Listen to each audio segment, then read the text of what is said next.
What's going on, peoples? This is Grizz Geek, and thanks for tuning in to another Let's Draw video. So this time around, I'm going to be drawing an original character of mine that I used to draw back in the day, in my college days, and her name is Kayla. She was kind of like the go-to female character that I used to draw for pretty much everything. Right here, kind of just sketching out like her basic look. Kind of just roughing it out, trying to, put down all of the characteristics. And then I flipped the canvas and then started to kind of redraw the face, kind of just trying to fix any mistakes that I may have had, and then also to kind of go get the other side of the face. So that way I have both sides of the face going on.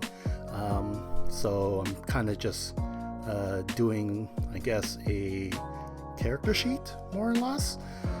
A little personal character sheet. I'm not really doing this for anything other than for myself, as far as just an art piece to kind of continue on my little art journey. I picked up a couple of tricks and tips here and there from different artists that I like and that I've talked to. So try to get back into drawing again a little bit more seriously.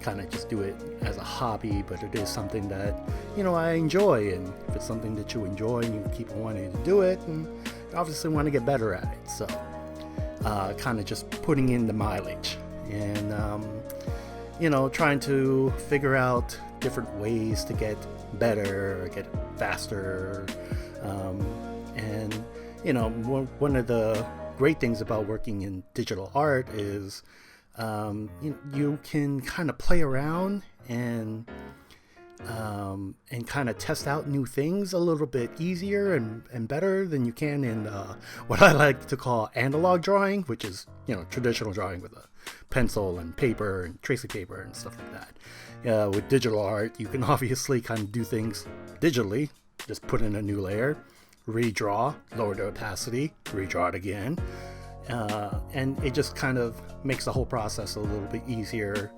to kind of learn from your mistakes. And the more mistakes you learn, the quicker it is for you to move past it and move on. You keep the things that you like, and then you fix the things that you don't, and it's not as dramatic as if you were, say, trying to do this with like a pen and paper or something like that. Because then with pen and paper, you have to, if you make a mistake and there's only a portion that you like, then you may have to sit there, bust out the light table, bust out some tracing paper or another sheet of paper, draw it all over again. And there is definitely some merit to drawing things over and over and over again, because in that way you kind of get that muscle memory from repetition, but also at the same time, you kind of have to look at it as time investment. Everybody has very limited time these days. They have to go to work, they have other things that they need to do. I would love to just sit around and just draw pretty girls all day, but I need to make money, and I am still working up to a point to where I'm good enough to sell my artwork to make money off of my work. Me personally, I don't necessarily feel that I'm there yet. I'm getting there eventually. Eventually I'll get there. And I have sold the pieces in the past, doing some art shows and things like that, but nothing like consistent. It would be great to do prints and go to expos and cons and have a table and do all that stuff, and again, one of these days. But before I get there, definitely have to put in the time and the energy, and make some major improvements, and get better at this. Because it'd be kind of weird if you go to one of those events and you get somebody to say, "Oh, I really like your work," and you draw in my sketchbook, and you're kind of put on the spot, and you know, when you're drawing something like right then and there, it's not nearly as good as it was when you're in your own room and you have all the time in the world to make it perfect. Like, oh, sorry that this random sketch that you asked me to do is not as good as the sketch that I could do at home, because I'm really not all that good.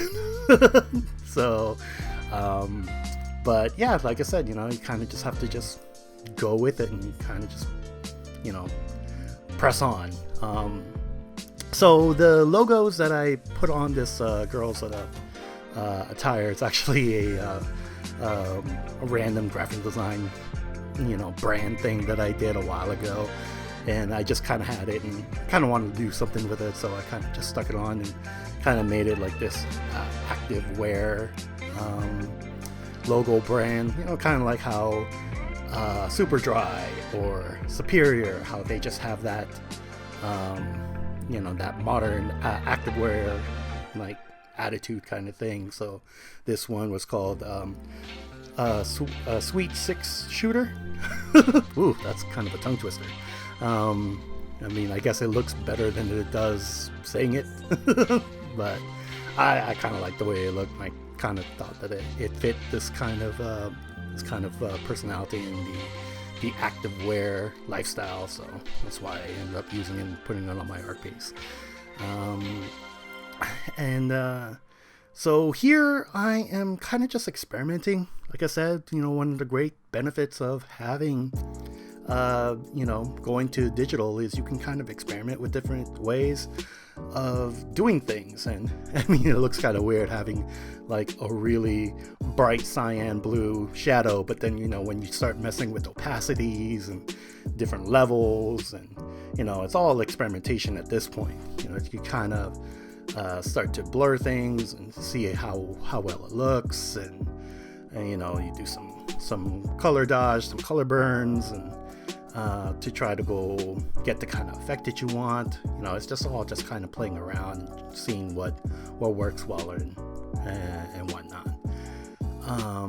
So, you know, luckily, like I said, like I'm kind of using my original character and this art piece more as personal training per se for my work. And you know, I'm definitely kind of liking the way that this is, you know, that this is looking.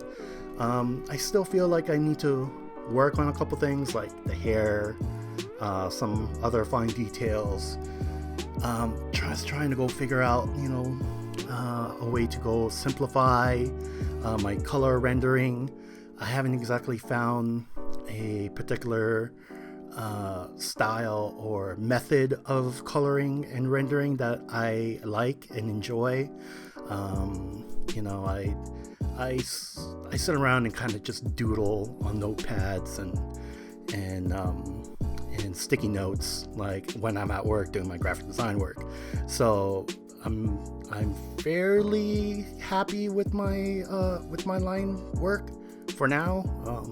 I mean, you know, everything, you can always learn, you know, more, and you can always get better, and that's exactly how I'm viewing this. It's just, you know, just trying to get good, just trying to get better, and just, you know, keep moving on to the next piece.